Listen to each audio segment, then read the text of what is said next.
Welcome to another night of Fireplace Tales. Let's get cozy, and may the story begin. The Frog King, or Iron Henry, also known as the Frog Prince, by Jacob Grimm and Wilhelm Grimm. In old times, when wishing was having, there lived a king whose daughters were all beautiful. But the youngest was so beautiful that the sun itself, which has seen so much, was astonished whenever it shone in her face. Close by the king's castle lay a great dark forest, and under an old lime tree in the forest was a fountain. When the day was very warm, the king's child went out into the forest and sat down by the side of the cool fountain. And when she was dull, she took a golden ball and threw it up in the air and caught it. And this ball was her favorite plaything. Now, it so happened one day, the king's daughter's golden ball did not fall into the little hand which she was holding up for it, but onto the ground, and rolled straight into the water. The king's daughter followed it with her eyes, but it vanished, and the well was deep, so deep that the bottom could not be seen. On this she began to cry, and cried louder and louder, and could not be comforted. And as she thus lamented, someone said to her, "What ails you, king's daughter? You weep so that even a stone would show pity." She looked round to the side from whence the voice came, and saw a frog stretching its thick, ugly head from the water. "Ah, old water splasher, is it you?" said she. "I am weeping for my golden ball, which has fallen into the fountain." "Be quiet, and do not weep," answered the frog. "I can help you. But what will you give me if I bring your plaything up again?" "Whatever you will have, dear frog," said she. "My clothes, my pearls and jewels, and even the golden crown which I am wearing." The frog answered, "I do not care for your clothes, your pearls and jewels, or your golden crown.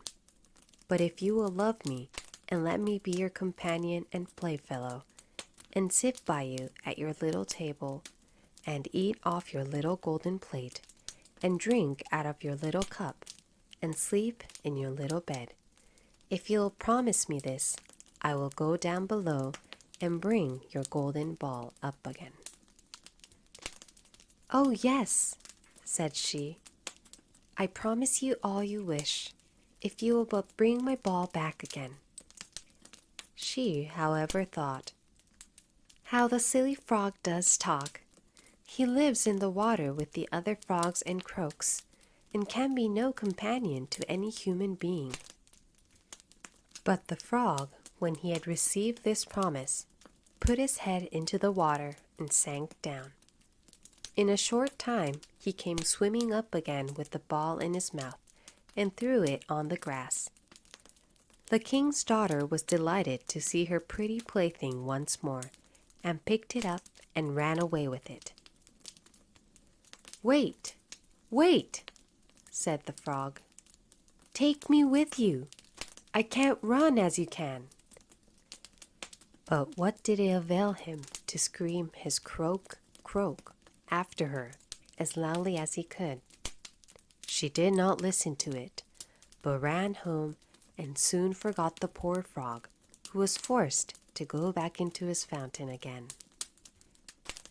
The next day, when she had seated herself at table with the king and all the courtiers, and was eating from her little golden plate, something came creeping, splish, splash, splish, splash, up the marble staircase. When it got to the top, it knocked at the door and cried, "King's daughter, youngest, open the door." She ran to see who was outside, but when she opened the door, there sat the frog in front of it.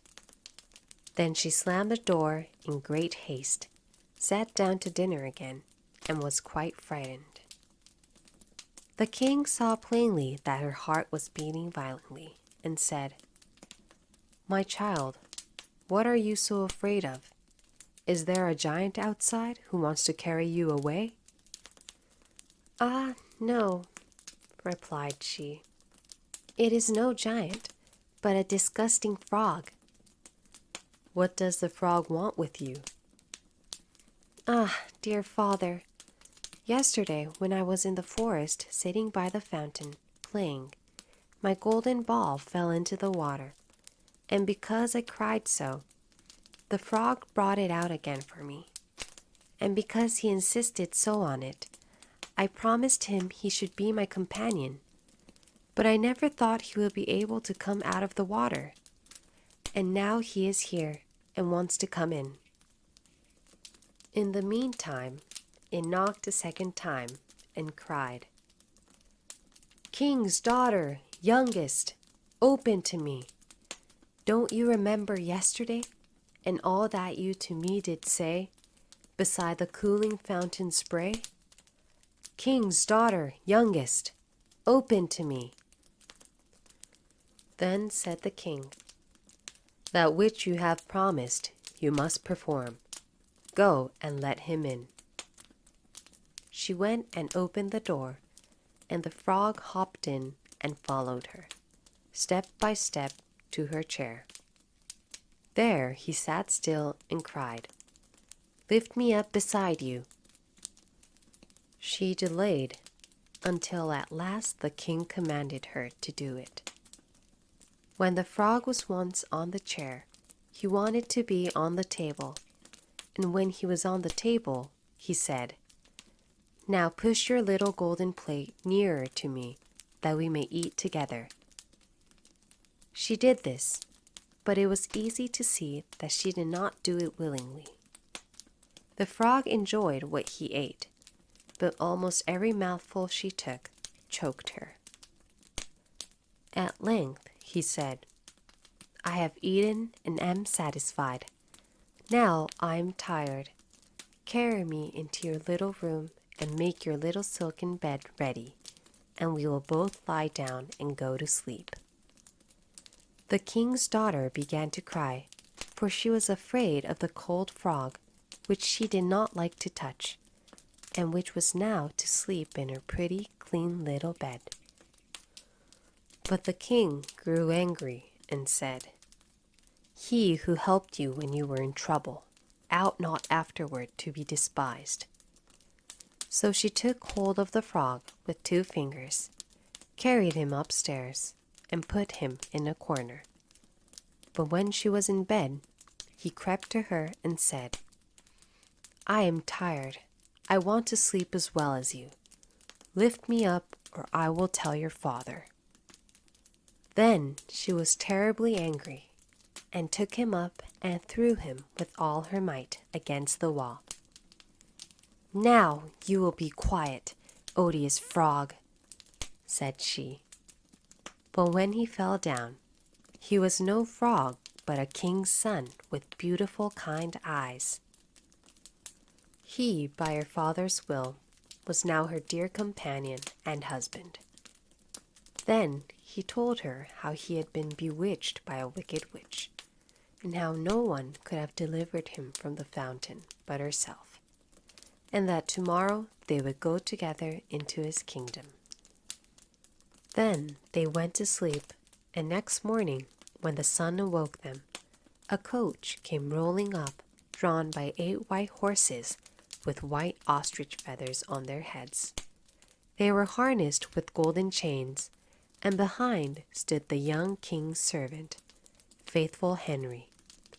Faithful Henry had been so unhappy when his master was changed into a frog that he had 3 iron bands laid round his heart, lest it should burst with grief and sadness.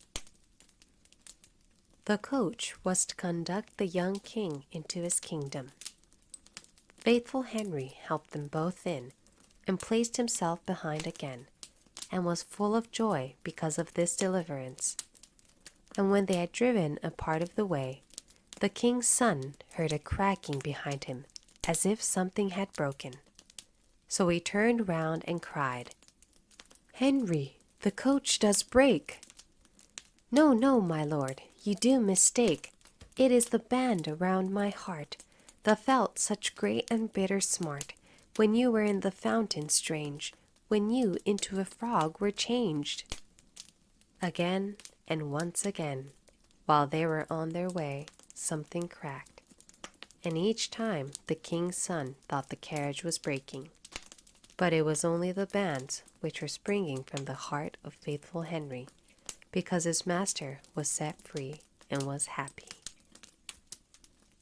The end.